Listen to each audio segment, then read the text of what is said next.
Assalamualaikum warahmatullahi wabarakatuh. A'udzubillahi minasyaitonirrajim. Bismillahirrahmanirrahim. Alhamdulillahirabbil alamin. Wassalatu wassalamu ala rasulillahi ajmain wa ala alihi wa sahbihi ajmain. Qala rabbi shrah li sadri wa yassir li amri wahlul 'uqdatam min lisani yafqahu qawli. Amma ba'd. Hadirin rahimakumullah wa hadanallah. Pertama, mari kita panjatkan puji syukur dan syukur kepada Allah Subhanahu wa taala yang telah memberikan rahmah, hidayah dan nikmat kepada kita sekalian sehingga pada saat ini kita bisa bermuajah dalam keadaan sehat walafiat tanpa halangan suatu apa. Salawat dan salam selalu kita sanjungkan kepada Nabi Muhammad SAW yang selalu kita nantikan syafaat dan pertolongannya minal hadza hattal akhir. Hadirin rahimakumullah. Pada kesempatan ini saya akan memaparkan apa yang kami tulis dalam makalah atau karya ilmiah terkait dengan masalah pelestarian lingkungan hidup ditinjau dalam pandangan Islam atau dari sisi firman Allah Subhanahu wa taala. Terkait dengan hal ini, pada dasarnya pelestarian lingkungan hidup itu tidak akan bisa lepas daripada kehidupan semua makhluk yang ada di muka bumi ini, baik itu manusia ataupun makhluk-makhluk yang lainnya. Yang paling pokok yakni terkait dengan masalah hubungan, yakni dua sisi. Yang pertama adalah hablum minallah dan yang kedua adalah hablum minannas. Berkaitan dengan pelestarian lingkungan hidup, itu merupakan background kehidupan kita untuk mencapai kehidupan di akhirat, yakni ad-dunya ka mazra'atil akhirah, bahwa di dunia ini adalah merupakan ladang untuk mencapai kehidupan di akhirat.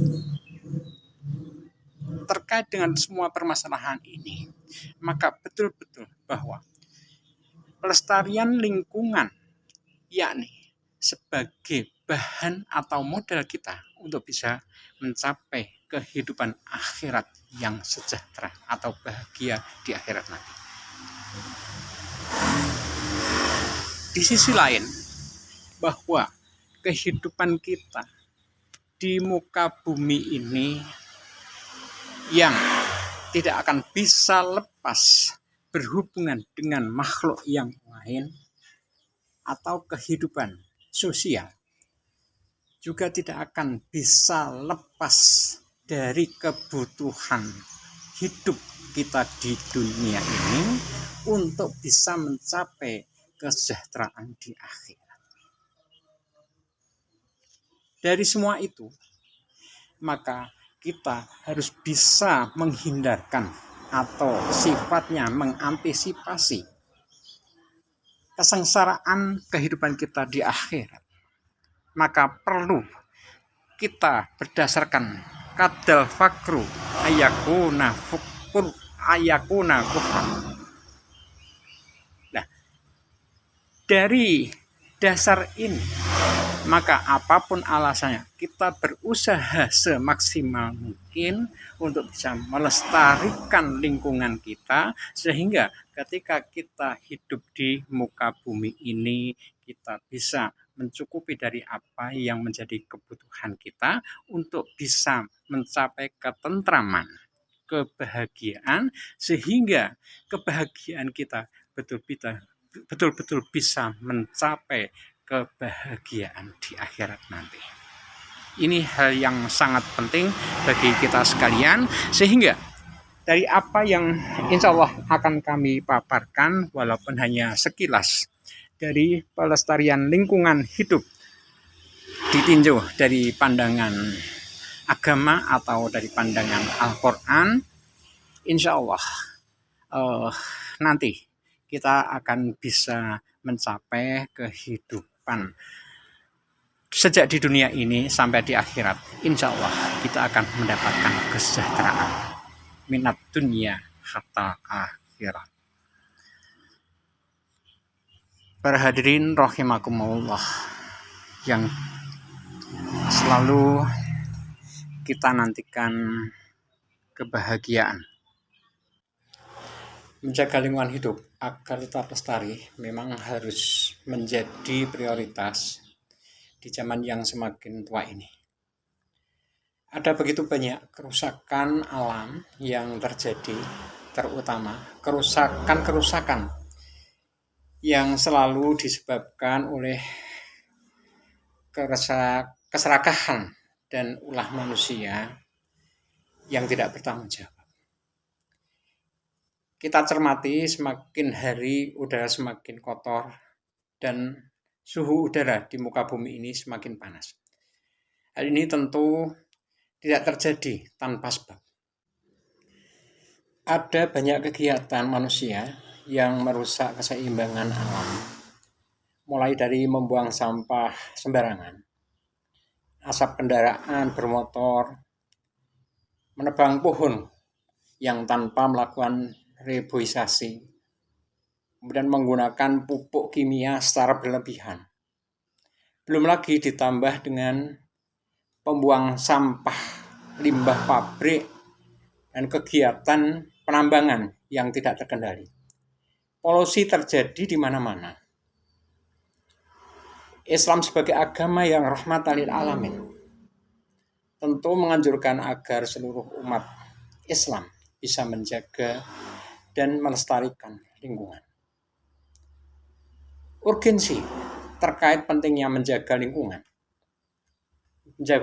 hidup yang juga diajarkan oleh Rasulullah SAW kepada para sahabatnya. Abu Darda pernah bercerita bahwa di tempat pengajian yang didirikan oleh Rasulullah SAW ini diajari tentang pentingnya bercocok tanam dan menanam pohon serta pentingnya berusaha mengubah tanah tandus menjadi kebun yang subur. Perbuatan tersebut mendatangkan pahala yang besar dari Allah Subhanahu wa taala, dan kemakmuran bumi adalah sedekah bagi Allah Subhanahu wa taala. Pendidikan tentang pentingnya menjaga lingkungan yang diajarkan oleh Rasulullah SAW didasarkan pada wahyu. Oleh karena itu banyak ayat-ayat ilmiah dalam Al-Quran tentang lingkungan. Pesan lingkungan dalam Al-Quran sangat jelas. Pada kesempatan kali ini saya akan memaparkan sedikit mengenai pengertian lingkungan hidup. Hubungan antara manusia dan lingkungan hidup. Pentingnya menjaga keseimbangan lingkungan hidup dan peran agama Islam dalam melestarikan lingkungan hidup. Menurut Undang-Undang Republik Indonesia Nomor 32 Tahun 2009 tentang perlindungan dan pengelolaan lingkungan hidup. Lingkungan hidup adalah kesatuan ruang dengan semua benda, daya, keadaan, dan makhluk hidup, termasuk di dalamnya adalah manusia dan perilakunya yang mempengaruhi alam itu sendiri. Kelangsungan, peri kehidupan, dan kesejahteraan manusia serta makhluk hidup yang lain. Hubungan manusia dengan alam atau lingkungan atau sesamanya bukanlah hubungan antara penakluk dan yang kalah atau tuan dengan hambanya, melainkan hubungan kebersamaan dalam ketundukan kepada Allah Subhanahu wa Ta'ala. Karena kemampuan manusia itu untuk memerintahkan bukanlah hasil dari peraturan yang dimilikinya, tetapi akibat anugerah dari Allah Subhanahu wa Ta'ala. Dalam pandangan agama, seseorang tidak dibenarkan memetik buah sebelum siap untuk dimanfaatkan atau dipanen, dan bunga sebelum berkembang. Karena hal ini berarti tidak memberi kesempatan kepada makhluk untuk mencapai tujuan penciptaannya, sebagaimana terdapat dalam surat Al-Ahqaf ayat 3 yang berbunyi, ma khalaqnas samawati wal arda wa ma bainahuma illa bil haqqi wa ajalim musamma walladzina kafaru amma unziru mu'ridun. Yang artinya kami tidak ciptakan langit dan bumi serta apa yang berada di antara keduanya, kecuali dengan tujuan yang hak dan dalam waktu yang ditentukan. Misi khilafah ini bukan mengajak manusia untuk hanya memikirkan kepentingannya sendiri atau golongan atau bangsa dan sejenisnya, tetapi harus berpikir dan bertindak untuk kemaslahatan semua pihak. Dia tidak boleh berperilaku seperti penakluk alam atau bertindak sewenang-wenang terhadapnya. Karena hanya Allah yang dapat menaklukkan alam. Manusia bahkan tidak memiliki kemampuan yang terkecil kecuali kemampuan yang dianugerahkan kepadanya. Salah satu tuntutan terpenting Islam dalam hubungannya dengan lingkungan hidup adalah bagaimana menjaga keseimbangan lingkungan dan habitat yang ada tanpa merusaknya, karena tak diragukan lagi Allah telah menciptakan segala sesuatu di alam ini dengan perhitungan tertentu. Seperti dalam firman Allah dalam surat Al-Mulk ayat 3 yang artinya, kamu sekali-kali tidak melihat pada ciptaan Tuhan yang Maha Pemurah sesuatu yang tidak seimbang. Maka lihatlah berulang-ulang, adakah kamu lihat sesuatu yang tidak seimbang?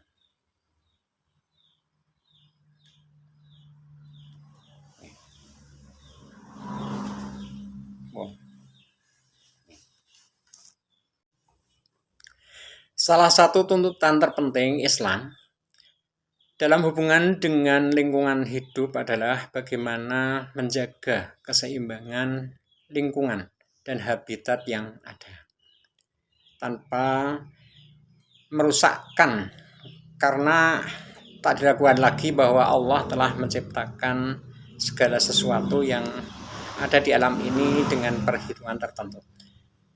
Seperti dalam firman Allah Subhanahu wa Ta'ala dalam surat Al-Mulk ayat 3 yang artinya, kamu sekali-kali tidak melihat pada ciptaan Tuhan yang Maha Pemurah sesuatu yang tidak seimbang. Maka lihatlah berulang-ulang, adakah kamu lihat sesuatu yang tidak seimbang? Kemudian pada ayat yang berbeda, yaitu dalam Quran surat Al-Qamar ayat 49, Quran surat Al-Furqan ayat 2, Quran surat Ar-Rahman ayat 5-9, Quran kembali mengulang kenyataan di atas secara gamblang, tanpa sedikit keraguan apapun. Selanjutnya yaitu terkait peran agama dalam melestarikan lingkungan hidup. Berdasarkan pendekatan teologis, Al-Quran mengatakan bahwa Allah adalah pemilik yang mutlak dari alam semesta dan penguasa alam semesta yang tak dapat disangkal. Di samping pemeliharaan yang maha pengasih karena kekuasaannya yang mutlak, maka jika Allah berkehendak menciptakan langit dan bumi, maka Dia berkata kepada keduanya, jadilah kalian baik dengan suka maupun dengan terpaksa. Ini berdasarkan Quran surat Al-Fusilat ayat 11. Berdasarkan pendekatan fikih, Islam sebagai agama yang secara organik memperhatikan manusia dengan lingkungannya, memiliki potensi amat besar untuk melindungi bumi. Dalam Al-Quran sendiri, kata bumi atau ard disebut sebanyak 485 kali dengan konteks yang arti yang beragam, Komponen-komponen lain di bumi dan lingkungan hidup juga disebut dalam Al-Quran dan hadis. Sebagai contoh, manusia sebagai pusat lingkungan yang disebut sebagai khalifah terdapat dalam Quran surat Al-Baqarah ayat 30. Dalam kerangka pemikiran tersebut, maka melindungi, merawat, dan melestarikan lingkungan hidup menjadi semakin jelas sebagai suatu kewajiban setiap muslim dan juga semua manusia. Karena menurut ajaran Islam, sesungguhnya melestarikan lingkungan hidup sama dengan menjaga agamanya, menjaga jiwa, menjaga keturunan, menjaga akal, menjaga harta. Demikian sedikit paparan yang kami sampaikan, walaupun hanya sekilas, namun kita berharap semoga dalam paparan ini betul-betul bisa kita pahami dan bermanfaat untuk kehidupan kita, untuk melestarikan lingkungan kita di dunia ini, sehingga kita bisa mencapai kehidupan yang sejahtera di akhirat nanti. Demikian kurang lebihnya. Mohon maaf. Wallahul muwaffiq ila aqwamit thoriq. Wassalamualaikum warahmatullahi wabarakatuh.